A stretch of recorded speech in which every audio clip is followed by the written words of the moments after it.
Good morning and welcome to Lifestar's third quarter simulation. We are here doing a pediatric scenario. Before we get started, I'd like to go ahead and introduce everybody that's here. To my right, Logan Triplett, flight paramedic, team leader, educator, and runner of the simulator. To my left, Chelsea Dunn, flight paramedic, who is our nurse today on scene. Julie Hirschfeld, flight nurse, crew member. Erin Fox, flight nurse, crew member. Dr. Chris Brooks, our medical director. Melinda Clark, director of the simulation center. And our videographer today is Tony Lang, who is one of our simulation center coordinators. So before we get started as well, I'd just like to introduce you to our simulation activity. Please sign in as you come in. And if you need anything, the bathroom is out to the right. The purpose of our simulation is to go over the review, transport, care of the critically ill pediatric patient. For our objectives today,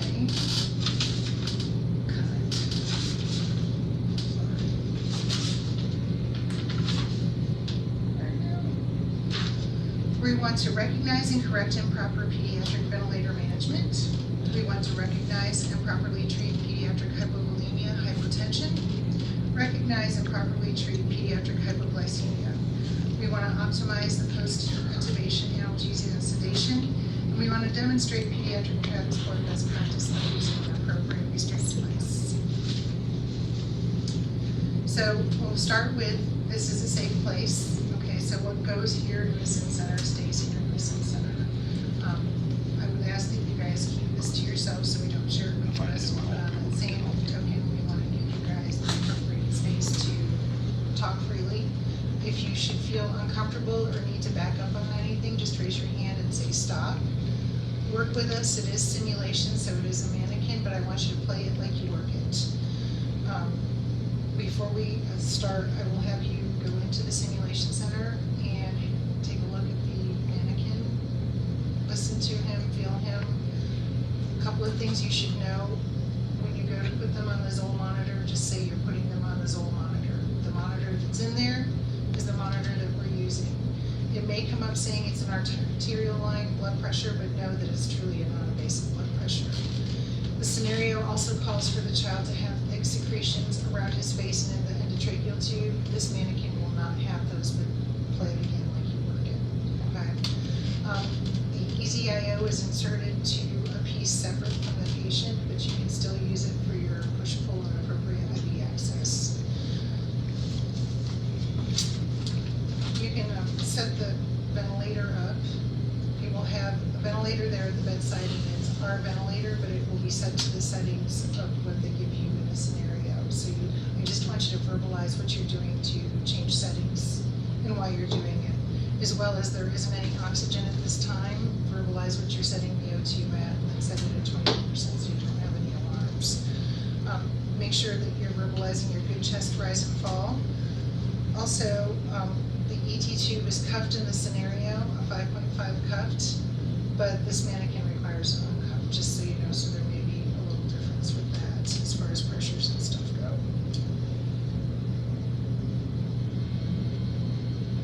And at this time, what I would like you guys to do is go ahead and look at your equipment as you want to, and when you're ready, we'll start using dispatch information, as well as I would like you to go into the mannequin. For this quarter, we're going to be doing pediatric simulation. Before we get started, I would like to introduce the folks that are running the simulation as well doing the simulation. To my right, I have Melinda Clark, who is the director of UT Simulation Center. Dr. Chris Brooks, our medical director. Logan Triplett, flight paramedic and team leader educator. Chelsea Dunn, flight paramedic, playing the bedside nurse. Erin Fox, flight crew for today and nurse as well. Julie Hirschfeld, flight nurse and flight crew for today's simulation. My name is Susan Toberman. I'm the clinical nurse specialist and facilitator of this simulation today. So as we get started, just a reminder to go ahead and sign yourselves in. The restrooms are out the door to the right. If you need a drink or anything, they're right here to the back of the room. Our learning objectives for today are going to be to recognize and correct improper pediatric ventilator management, recognize and properly treat hypotension and hypovolemia in the pediatric patient, recognizing and treating pediatric hypoglycemia, optimizing the patient's post-intubation sedation and analgesia, as well as demonstrating pediatric transport best practice by using the appropriate restraint device when we transport the child. So today I want you to play like you work it. You're going to be given a scenario just as you would as if you're going out on the aircraft with dispatch information and all of that as well. One thing I want to make sure that you do is talk to each other throughout the whole thing. It will make it run smoother for you, as well as kind of keep your thoughts together.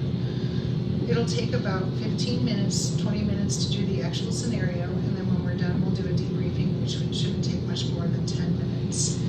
I'm going to ask that you suspend disbelief, meaning we are working with the mannequin and not in our typical environment, but again, I encourage you to think of it in terms of how you work. If there are any types of references you want to use, like our protocols, your calculators, your cell phones, whatever you want, that is perfectly fine to do. As well as before we start, you will be given the opportunity to review the equipment, see what you've got, and then we will also go into the simulation lab where you can have a look at the mannequin. I encourage you to look, listen, and feel. The Zoll monitor is in there. Just say that you're placing them on the Zoll monitor. We'll take the vital signs from the big monitor that is right at the head of the bed. It is stated in the scenario that the patient has heavy secretions in the endotracheal tube as well as around their face. Verbalize that you know that, but you won't actually see it. There isn't any oxygen in there right now, so just set the ventilator at 21%. Verbalizing that you're going to put it in whatever setting that you do. As well as when you walk in there, you will see our ventilator, but we are using that as the prop for the ventilator that will be used, and then verbalize what changes you make and why. The child has an IO in place. It's not actually in the leg, but there is an area where you'll see an IO next to the child with tubing and fluid hooked to it. You can use that for your IO access. Also, initially, it may look as though there's art line vital signs on the monitor. No, this is a non-invasive blood pressure. The endotracheal tube is cupped in the scenario. For mannequin purposes, it has to be uncupped just so that you know that. You just want to make sure that you're verbalizing that you're checking the cuff pressure. We're going to go by Vegas rules here, so what goes in the room stays in the room. So I ask that you don't share this with anything else, but on the same token, this is a safe environment for you guys. If you have questions, please raise your hand. If you're feeling uncomfortable and you need to stop, raise your hand and say stop, and you can start when you need to.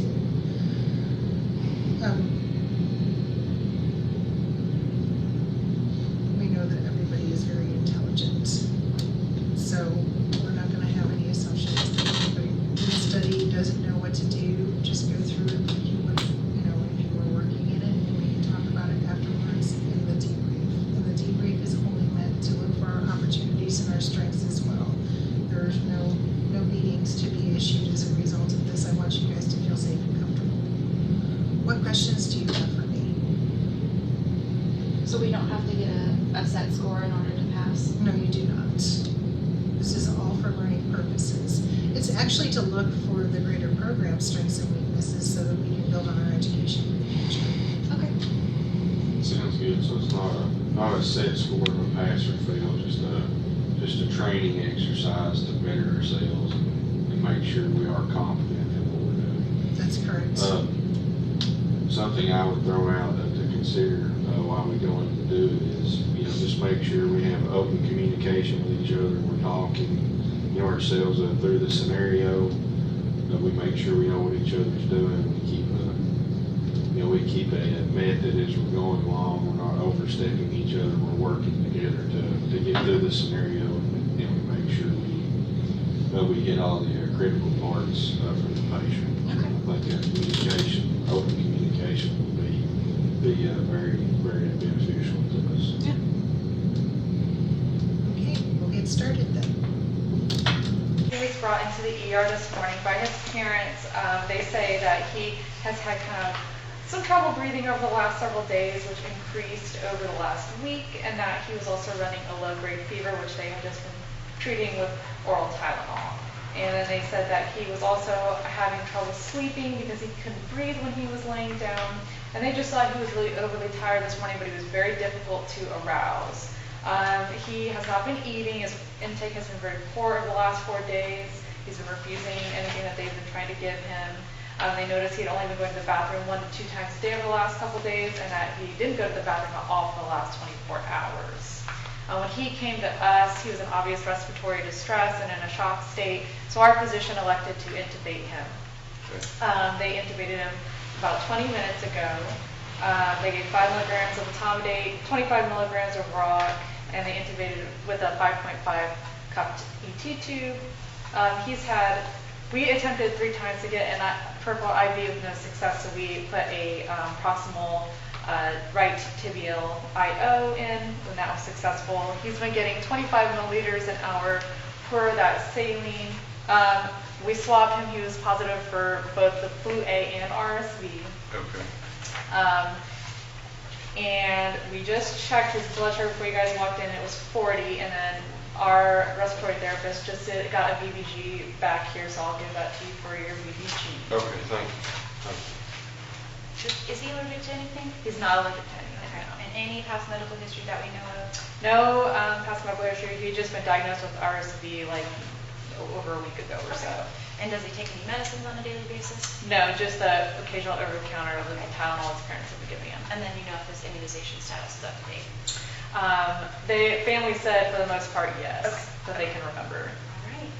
And as far as the G says has remained 3, he's had no sedation since the No, etomidate. he's had no sedation since the etomidate. He looks like he's kind of been tearing up a little bit. Okay. Okay. So just to make sure that I understand correctly, we're getting this read back correctly, you gave him 5 of etomidate and 25 of rock about 25 minutes ago. Yes. In addition to the normal saline that you have at 25 miles an hour. Yes. Okay. Well, thank you for the report. We're Thank going to do some things here. We'll get him out of here and get him Okay. to Children's. All right, and I've already sent his parents off on the way. Okay. So Okay. parents know that he's going to children. All right. Thank you so much. Thank you. All right. So we're doing our across the room assessment. Yep. When we walk over, we'll fully place him on our monitor right now. Yeah. I'm going to get him hooked up on our monitor. Okay. You can do a quick ABC Yeah. assessment while I'm getting him hooked up. Absolutely.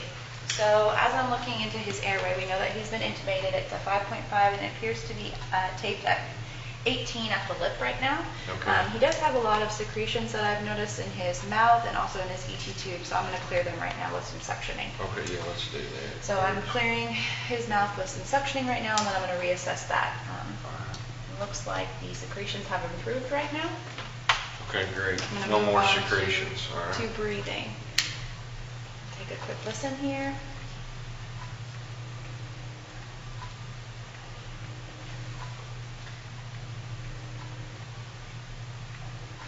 He does have bilateral breath sounds, but there are a lot of bronchi. So I'm going to Okay. do another round of suctioning, and I do Okay. have equal chest rise right now. Equal chest rise right now. Another round of suction. Okay. Suction him again, Okay. reassess.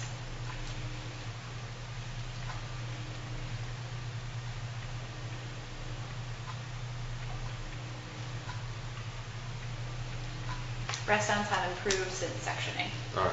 Still Moving have on. equal chest rise. Yeah, and still fall, have equal okay? chest rise and fall. Moving on to circulation, you're going to check a quick pulse. Sure. It's very rapid right now, and we're at a heart rate of 170 on the monitor. Okay. Blood pressure is reading 53 over 36 right now. I do Okay. have delayed cap refill, Okay. and he's very mottled. Okay. Is that IO functioning? I'll take a look at it. Yes, it looks Okay. like he does have an IO here. Appears to be a blue 25 millimeter. Where we get a syringe and we will Okay. check the patency of this IO to make sure that it is fully functioning. And it does appear to be a good functioning IO. Okay. So yes, we have one IO in place. Okay. So he's on the hospital ventilator. It appears they've got him in just an assist control of volume. Okay. He is paralyzed up. He does have a low oxygen setting, a low tidal volume. His rate set at 25. I feel like he would benefit from a pressure control setting on our Yeah. ventilator. So I'm going to work on getting our ventilator set up Okay. for that. He does have the IV access, Yeah. or excuse me, the IO access. He is tachycardic. He does appear, dry, poor turgor.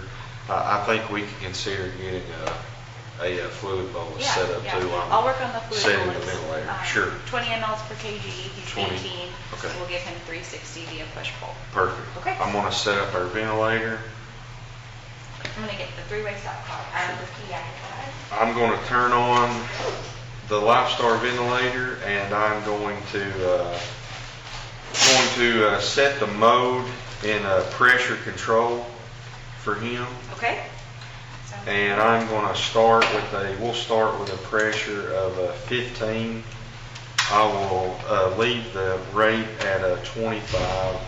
I'm going to set the oxygen. I'm going to turn the FiO2 to 100%. Okay. Peep of 3.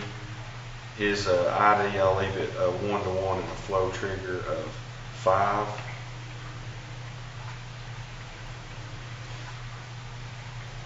I have got our ventilator set up. Okay. I have done the checks. It is good to go. At this time, I'm going to go ahead and I will place him on our Hamilton T1 in pressure control. All right. I've got the child connected now to our ventilator in pressure control at the appropriate settings. I'm going to borrow your stethoscope. I've started the fluid bolus at this time. We can consider warming it, and we would be using normal saline or lactated ringers. I'm going to listen to breath sounds now on our ventilator.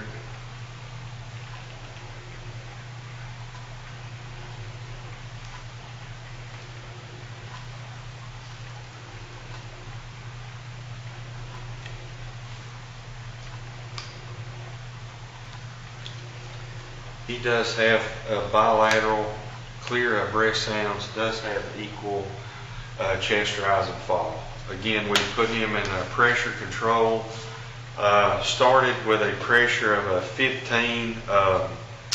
His exhaled tidal volume, we need to get it within 75% at least of his tidal volume. Still a little low.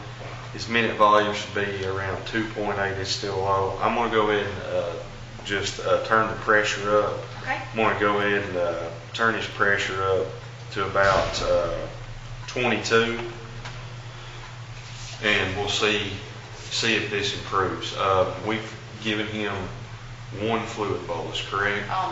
Almost one Yeah. one fluid bolus in. Okay.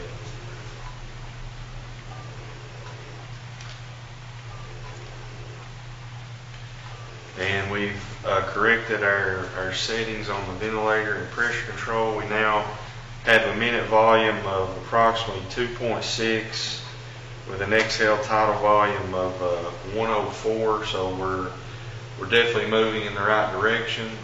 Still have great chest rise and fall. Fluid bolus is in right now. We'll Okay. reassess his circulation status at this time. Okay. It looks like his heart rate's come down to 149 from 170. We just cycled another blood pressure. Blood pressure is coming up. We're 68 over 43. All right. His pulse does feel improved in quality. It looks like 84 over 46 for our last blood pressure, so Okay. I feel like we're moving that way.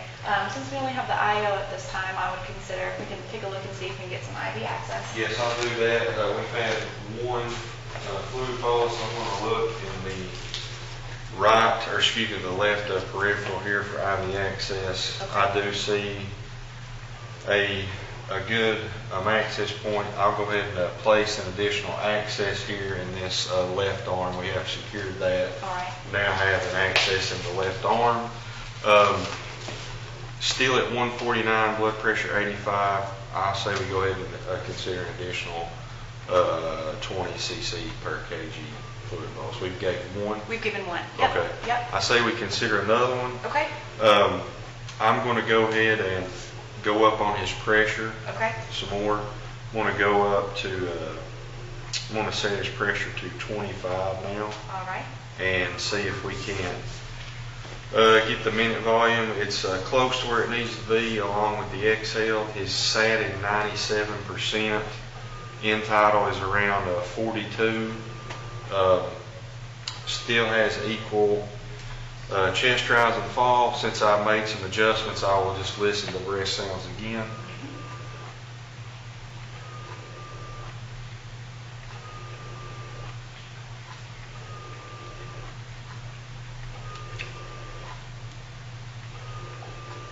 And we do have positive bilateral breath sounds now with, again, equal chest rise and fall. All right, I've given that second fluid bolus at Sure. 20 mLs per kg Okay. for another 360. Okay. We'll reassess them again. Looks like our heart rate's now 129, blood pressure's 91/56. 56. So it looks like we've made some improvements with both of those fluid boluses. Yes, I agree. We've corrected the hypotension. We've corrected the tachycardia. His oxygenation and ventilation now has been corrected. He is on air ventilator and pressure control. Yeah. Um, You want to move on to some disability? We knew that his sugar was 40. Yes, at his this sugar's, time. yeah, so they shows his sugar was 40, probably, he's sick, septic, probably burning through some glucose. We can treat the blood sugar of 40. Yeah. Let's So, treat the blood sugar of 40 and then we'll recheck it and see where we're at. so we'll give him some D10 at 2 to 3 mLs per kg. Sure.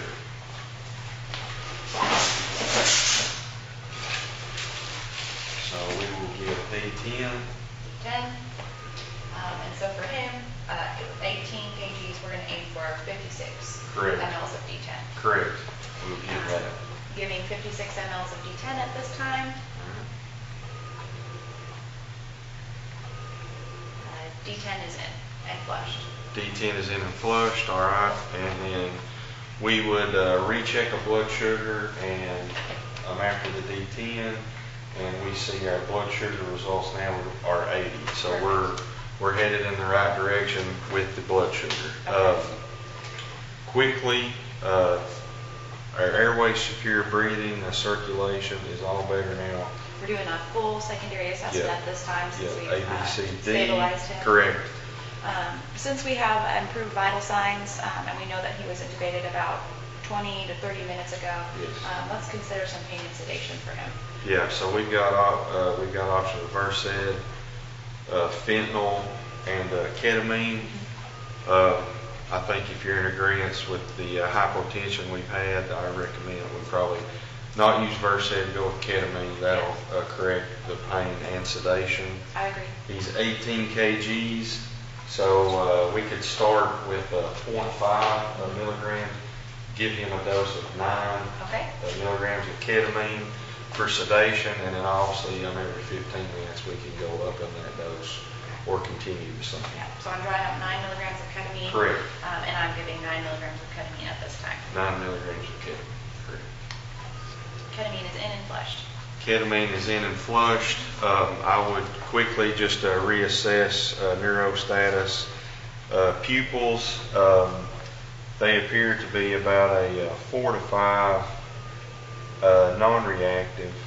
The tearing does seem to have subsided some for him, so we do have him actively sedated now. All right.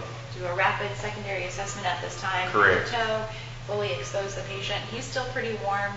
It looks like they got a temperature of 101.5. We could Yeah. consider some Tylenol right now. Yeah. But I think it just, we could consider it at this time. I agree. Consider Tylenol. We basically got pretty much all of the sample history from the nurse, the secondary stuff that we need on this child. Yeah. Just from the waist down, we see nothing of concern. I would like just to quickly listen to his abdominal sounds to do that. We could consider an OG or an NG to decompress the stomach since he's a pediatric patient on a ventilator. Yes. And the only other thing I think we could consider is a maintenance infusion. Yeah. For him, for transport.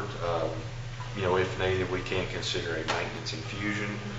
At this time, our ET tube is secured. We've controlled his airway, oxygen ventilation, his hypotension, his heart rate. We have good numbers. I think at this time we're ready to secure him to the PD mate for transport. Is there anything else you can I don't you think could so. think of to add? I think when we're transporting him, we can consider drawing a VPG just to check his respiratory status and compare it to where it was before. Maybe Yes. another chemate, definitely another sugar since we checked. We knew that he was hypoglycemic previously, but other than that, I think we're ready to go. Yes, I think you're right. I think we do need to repeat the VBG in route and a sugar and then possibly an ISTAT, just a chemate, just to make sure we're going in the right direction. He appears stable and everything. At this time, we would secure him to the PD mate, get him secured, get him moved on to our transport stretcher with the aircraft, make sure the ET tube remains secure, would check breath sounds again, make sure we have chest rise and fall, and at that point, we would be ready to head to the aircraft. Yeah, I agree. Get this child and children's eye. Have nothing else to add. I'm ready to go. Yeah, me too. Now we're gonna do our debrief. So you guys thought about just about everything, kept us on our toes. How are you feeling after the scenario? I think it worked well. I mean, we normally don't fly together, so. Well, I think it worked well. I think it went smoothly. You know, like she said, we're not normal partners. I feel like it's good to work with someone in these who's not your typical day-to-day partner. It keeps you both, keeps you on your toes, talking, thinking, and working through it. You communicated very well with each other. That was very obvious. And seemed to have it, you know, in your minds where you wanted to go with it. If you were gonna come up with a title for this scenario, what would you call it? Pediatric sepsis, intubated pediatric transport, Yes, RSV fluid. I would agree. Yeah. I would agree, yeah. Definitely a likely transport that we would have. Yeah. You were very smooth in what you did, and you hit all the critical points as far as what we needed to do, assessing your ABCs, managing the things that were gonna, you know, potentially kill the child first as far as circulation, airway, all of that stuff goes, taking care of the glucose. Is there anything that you would have done differently?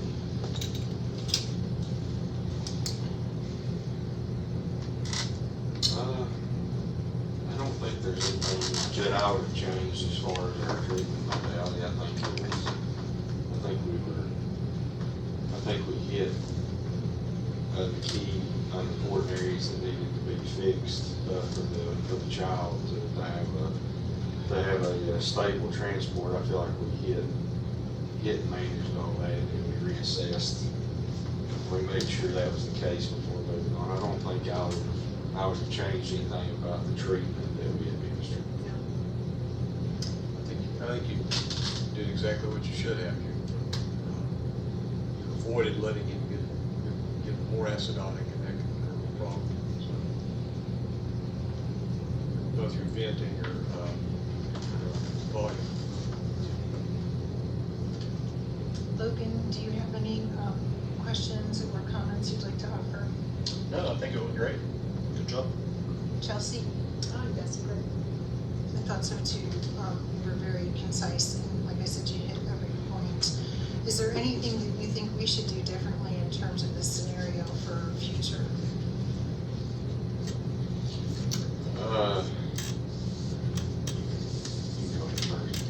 The only thing maybe would be timing the scenario, maybe when we see a lot of these kids, the fall to winter, maybe prepping that beforehand, just so crews are familiar with this type of patient before we hit our peak RSV flu season for kiddos. Because Aaron and I, we do transport these kids pretty frequently, and it's a good refresher. Thank you, that's very good to know.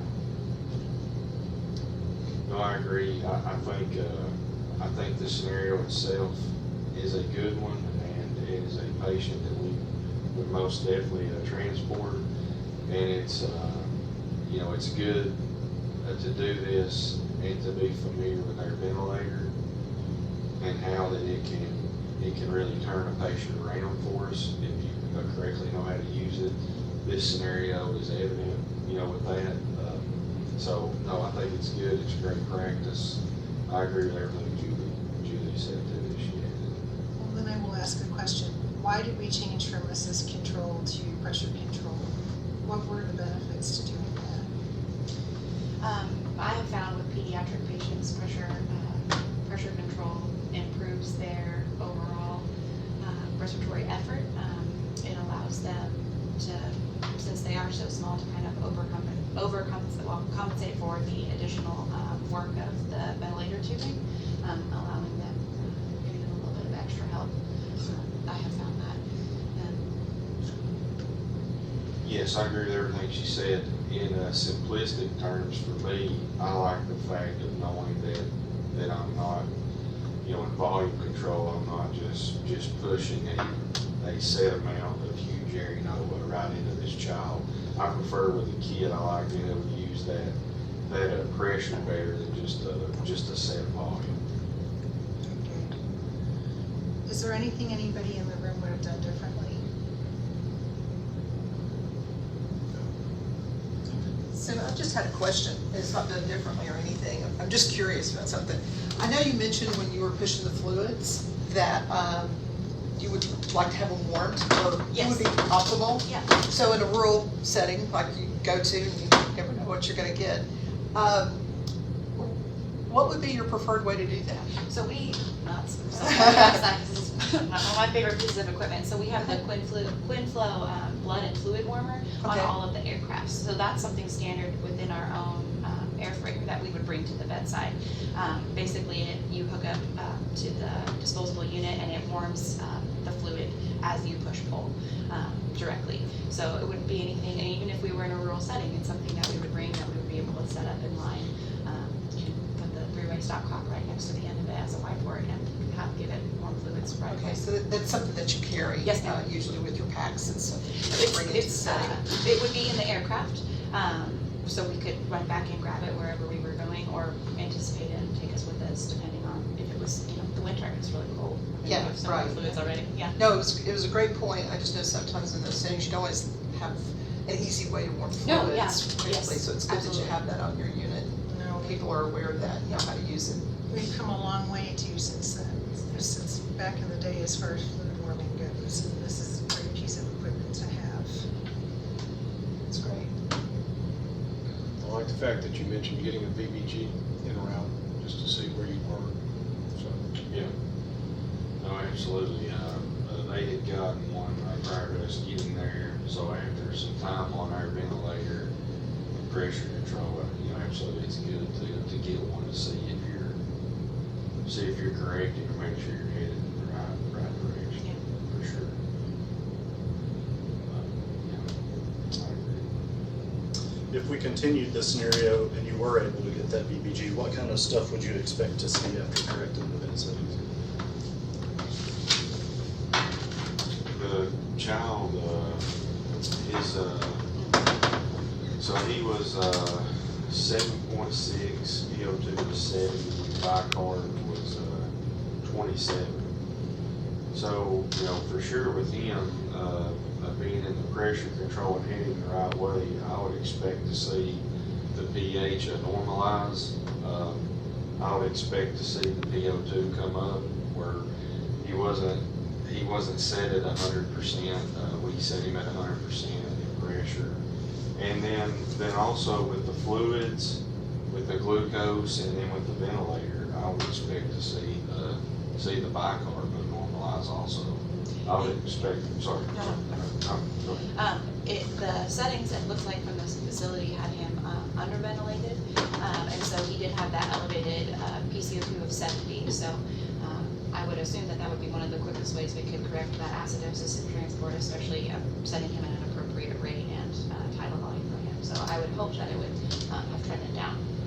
I apologize, I said the PO2, that's CO2, I'm sorry. I knew what you No, meant.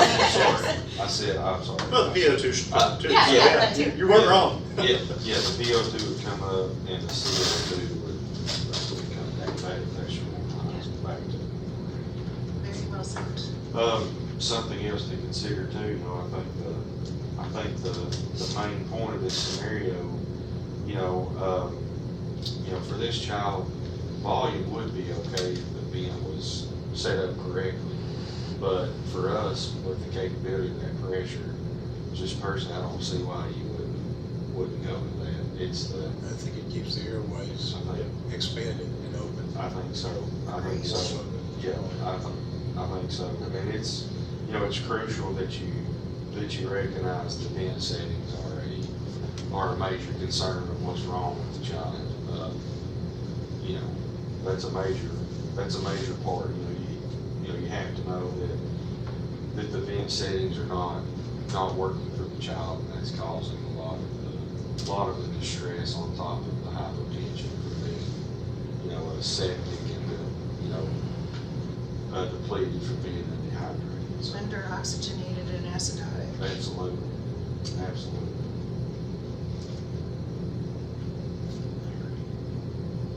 Good job. Excellent. Excellent. Thank you. That will conclude our debrief. Thank you.